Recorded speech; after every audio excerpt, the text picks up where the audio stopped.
Olá, pessoal! Passando para lembrar que dia 4 nós temos aula pelo Google Meet, ok? Das 19 às 20. E eu gostaria de dizer que eu já postei na plataforma os slides da disciplina, né? Quem quiser já dá uma olhada.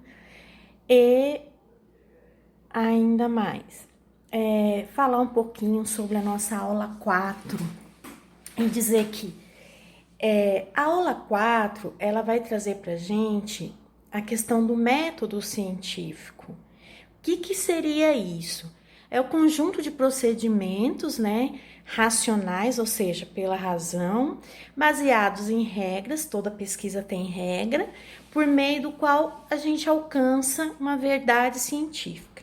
Agora, o que eu quero ressaltar é que essa verdade científica, ela não é absoluta, ela não é eterna, ela é temporária. Mas, Gisele, o que é isso? Uma verdade temporária é aquela que é feita a pesquisa naquele período, para aquela sociedade, aquele momento histórico, político, cultural, aquela verdade é válida. Mas ela, em outro contexto, em outro período histórico, político, econômico e cultural, ela pode não servir, né? Ela pode não ser verdade. Por quê? Porque toda pesquisa científica, como eu já disse na videoaula anterior, ela é feita num período histórico, social, num contexto filosófico, cultural, econômico, político. Não há pesquisas neutras, todas as pesquisas têm algo por trás e não tem como ela ser eterna. Por quê? Porque a humanidade vai se desenvolvendo, vai desenvolvendo novas pesquisas com novas tecnologias, chegando a novos resultados. Ainda bem, né, gente? Porque já pensou se nós ficássemos estagnados, né? Não aprenderíamos nada. Outra questão muito importante do método científico que é que esses procedimentos eles devem ser adotados em uma ordem cronológica por qualquer pesquisador, de modo que seja permitido que ele vá conseguindo explicar os fenômenos, explicar o que ele está buscando, né, a resposta que ele está buscando com a sua pesquisa. E ele tem etapas. A primeira delas é a observação, né, de algum acontecimento, de algum objeto. Por exemplo, o professor em sala de aula, ele consegue na sala de aula, ele consegue descobrir qual é o aluno, né, que está com uma dificuldade maior que a outra. Ele pode buscar uma autoformação, né, para desenvolver, ajudar que esse aluno se desenvolva melhor pedagogicamente.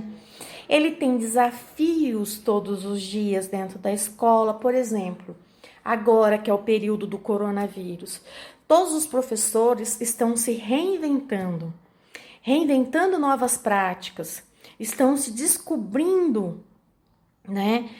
E isso faz parte de uma pesquisa, né? Então, a primeira etapa de uma pesquisa é a observação do seu objeto. A segunda é estabelecer questões relativas a essa observação, né? Pensar, por que é um problema? Por que eu vou pesquisar sobre a educação infantil? Ou por que eu vou pesquisar sobre a educação especial? Por que eu vou pesquisar sobre o uso das tecnologias na educação? Por que eu vou pesquisar as questões de gênero e sexualidade dentro da escola? Ou ainda, por que eu vou pesquisar sobre as relações étnico-raciais? Eu presenciei dentro da escola alguma situação de racismo, de preconceito.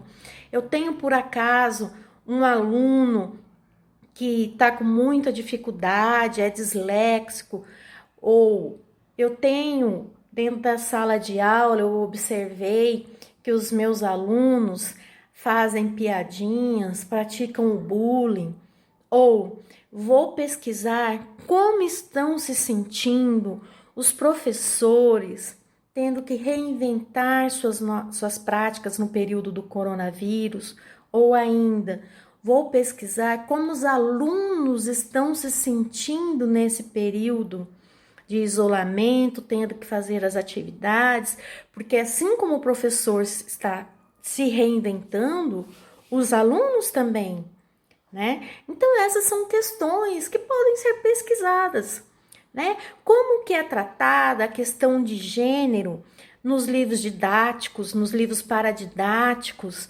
né? Eu sou professora, estou trabalhando com uma coleção tal e eu estou vendo que aparecem mais imagens de meninos do que de meninas, e aí eu ainda posso fazer o recorte da étnico-racial, aparecem mais meninos brancos do que meninos negros, ou a quantidade de indígenas que aparecem nos livros didáticos. Quer dizer, eu posso fazer uma pesquisa em cima do livro didático com recorte tanto da questão de gênero como da questão de relações étnico-raciais. O que o livro didático passa para as crianças? Então, N coisas podem ser pesquisadas. Então, eu tenho que primeiro observar, depois estabelecer questões sobre essa minha observação, depois produzir experiências, né? Ir buscar respostas nos autores, nas pesquisas que já foram feitas sobre aquele assunto, né? Buscar dados. Se eu vou observar no livro, eu pego o livro, vou contar quantas figuras, vou tabular quantas figuras de feminino, de masculino, entre as de masculino, quantas de cor branca, parda, negra, entre os femininos, quantas cores, pessoas de imagens, né, de pessoas negras, brancas, pardas. Vou observar se aparecem mais homens ou mais mulheres, se as mulheres que aparecem, né, a figura feminina quando aparece, ela aparece numa situação de subalternização ao homem ou não, né? Tudo isso eu tenho que observar, é uma pesquisa, e aí eu vou criando, né, produzindo também respostas de acordo com o meu material, com os meus dados e também com os teóricos que já pesquisaram sobre aquele tema, né? Ninguém reinventa a roda, a gente vai acrescentando, buscando lacunas nas pesquisas anteriores e buscando respostas, né, para responder essas lacunas. E finalmente eu faço as considerações possíveis. Por que são possíveis? Porque se não há uma verdade absoluta e eterna, então eu tenho considerações possíveis. Eu não tenho considerações finais, porque eu não finalizo nada, né? Só com o fim da humanidade. Aí a gente, né, finalizou. Mas eu vou fazendo considerações possíveis para aquela época, aquela sociedade, naquele período que eu fiz a pesquisa com aquelas pessoas naquele local. Consegui me fazer entender? Esse é um pouquinho do que a gente vai ver, né? É o que nos apresenta a aula 4, né? A questão do método científico. E aí ele vai trazer lá que não como que eu vou dizer? Eu não quero que vocês decorem, mas é a título só de entendimento de que a pesquisa sempre existiu e que é um método científico. Aí a aula 4 vai trazer os postulados de Galilei, né? Que ele fez o método científico capaz de obter uma lei genérica, expressada na época numa linguagem matemática, porque permitia naquela época uma melhor compreensão, constituía um meio de prever o futuro, né? Um sistema físico, né, que sob determinadas condições trazia algumas respostas. Vai trazer também sobre o filósofo Francis Bacon. Com o objetivo de se libertar da escolástica, ele declarou: a ciência não é um conhecimento especulativo, nem uma opinião a ser defendida, mas uma tarefa a ser elaborada. Então, por isso temos as etapas, temos que seguir os procedimentos, né? E aí, o Francis, ele propõe um método indutivo na ciência experimental, com base na ideia de que as leis gerais que regem os fenômenos podem ser estabelecidas por meio da observação e da sua repetição. Francis Bacon e Galileu, eles sustentavam-se em bases semelhantes. Por quê? Porque ambos aceitavam a experiência como origem primitiva do saber e o raciocínio como mecanismo de estudo, sendo os fenômenos naturais acontecimentos ou fenômenos reconhecíveis com base na observação. Aí, no século XVII, veio o matemático francês René Descartes, fundador do racionalismo moderno, ou seja, a questão estava na razão e não no empirismo, não nas experiências, e introduziu a dúvida metódica, que segundo a qual se deve duvidar de tudo que provém dos nossos sentidos, até mesmo das verdades matemáticas. E aí René Descartes traz o quê? A necessidade de duvidar conduz à consciência da nossa existência. E ele é o autor daquela célebre frase: cogito ergo sum. Penso, logo existo. Depois nós tivemos o francês também Claude Bernard, né, que ele traz a questão de, com base em suas experiências, ele transformou a fisiologia em uma ciência experimental e criou modernas bases do método experimental, segundo o qual se deve abandonar o estudo da essência dos fenômenos à procura do porquê, para ocupar-se exclusivamente das condições de sua existência, à procura do como, visando explicar como os fenômenos ocorrem, né? Como que ocorrem as coisas. Então, o Claude Bernard, ele traz 3 principais fases: a observação, a hipótese e a experimentação. E aí ele desenvolveu regras para toda uma ciência experimental. E após eles vieram muitos outros, inclusive temos o brasileiro, né, matemático Newton Costa, que criou uma lógica que admite contradições, né? Só as lógicas não clássicas, como a lógica paraconsistente, são capazes de solucionar as contradições existentes entre a relatividade e a mecânica quântica. Temos ainda outros, né, muitos outros que trouxeram as suas contribuições para o campo da pesquisa. E é muito importante, gente, nós não precisamos decorar esses filósofos, mas nós precisamos compreender que eles fizeram parte do processo para explicar como se dá a pesquisa, por que ela deve seguir etapas, para que a gente tenha respostas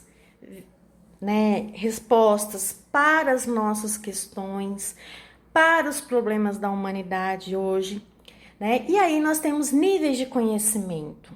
Um nível de conhecimento é o conhecimento sensível ou empírico, que é aquele do senso comum, né? Quem já não ouviu falar do chazinho da avó, né? Das ervas que curavam, que curam, né? Ele não há uma intenção e nem uma preocupação de atingir o que contém além das aparências. É também chamado saber intuitivo ou popular, que se baseia nas experiências com as coisas do cotidiano, não segue nenhuma forma sistemática ou organizacional pré-estabelecida, pois é obtido por acaso, por meio de tentativas de acertos e erros pela tradição.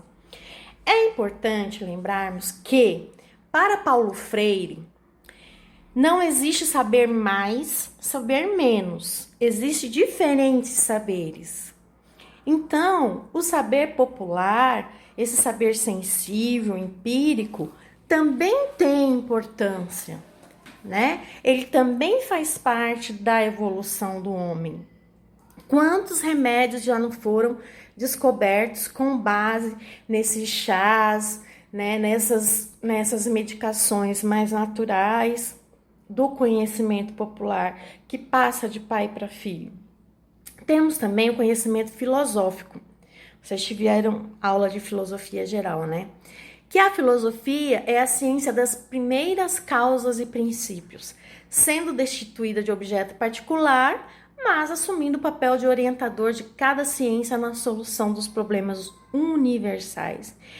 Então, o conhecimento ele é caracterizado pelo objeto próprio, objetivo e método, os quais se tornam expressos em conceitos, juízos e argumentos adequados à forma dos pensamentos e observações que obedecem o rigor lógico das deduções e induções. Portanto, é aquele que se distingue dos demais pelo objeto e pelo método de investigação interrogativa. É sempre voltado para as realidades não perceptíveis pelo sentido. Temos o conhecimento teológico, né, que é baseado na teologia. O método é reflexivo e lógico.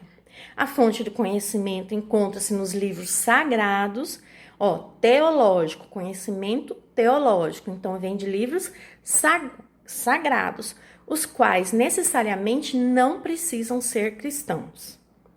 Embora a teologia tenha consignado em si o dado da fé, teologia e fé não são a mesma coisa. Isso porque teologia é uma reflexão lógica, embora tome como primeiros princípios, não os princípios da razão, mas o da revelação. Assim, o conhecimento teológico é aquele que se realiza à luz da fé, na revelação divina e nos dogmas espirituais, sendo que seu fim é demonstrar a existência de Deus por meio de argumentos racionais, organizados de forma lógica e sistemática. E o conhecimento científico, que é esse o nosso, da academia, ele dá-se à medida que se investiga o que se fazer sobre formulação de problemas, os quais exigem estudos minuciosos para o seu equacionamento.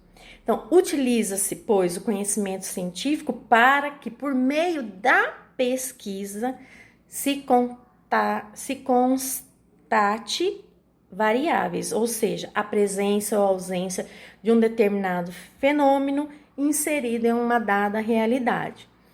Lembrando, vocês fazem pedagogia, então os temas de pesquisa de vocês deverá ser voltado à área da educação.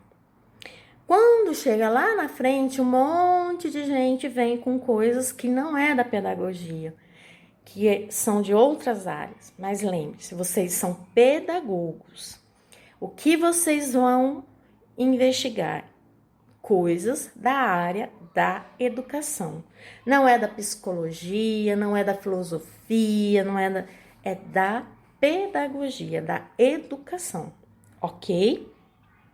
Pode ser o uso das tecnologias no período do Covid, pode ser sobre o currículo das escolas, pode ser sobre o livro didático, pode ser sobre a estimulação de bebês, a prática nos berçários, a formação profissional do professor,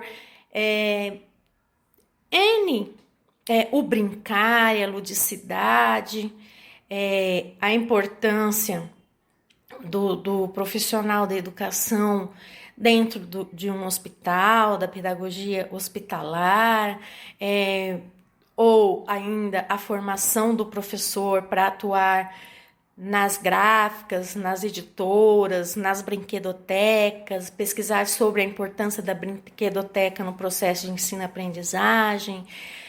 Gente, são muitos temas, né? As relações étnico-raciais, as questões de gênero e sexualidade, o preconceito e a discriminação dentro da escola, né? Essa relação professor-aluno, família, era de um jeito antes do coronavírus, agora é de outra forma, né? Então, são N coisas que vocês podem pesquisar, mas dentro da área da educação, tá?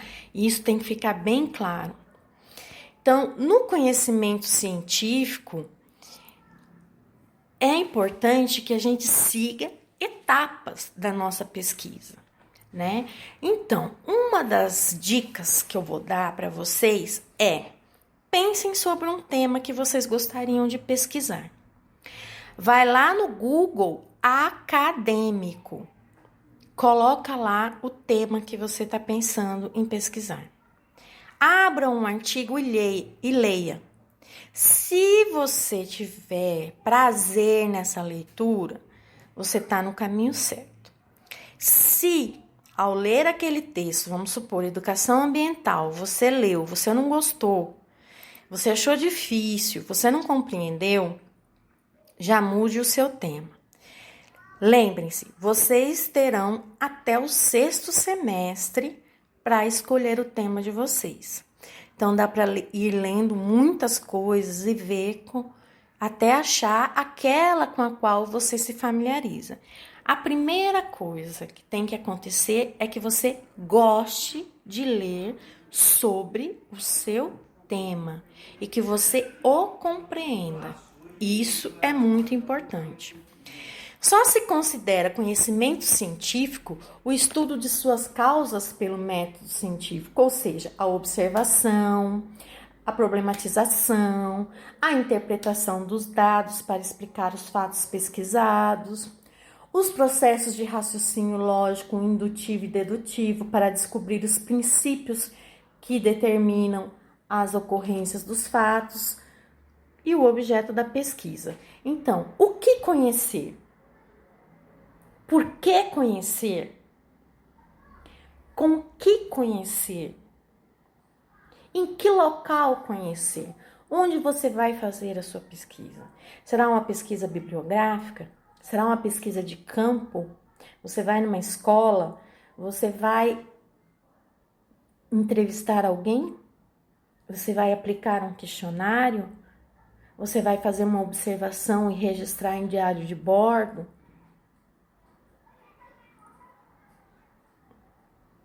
Pensem. Comecem a pensar.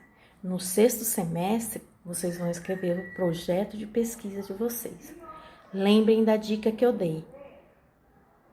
Leia sobre aquilo que você tem interesse para você ver se você gosta, ok? Um grande abraço.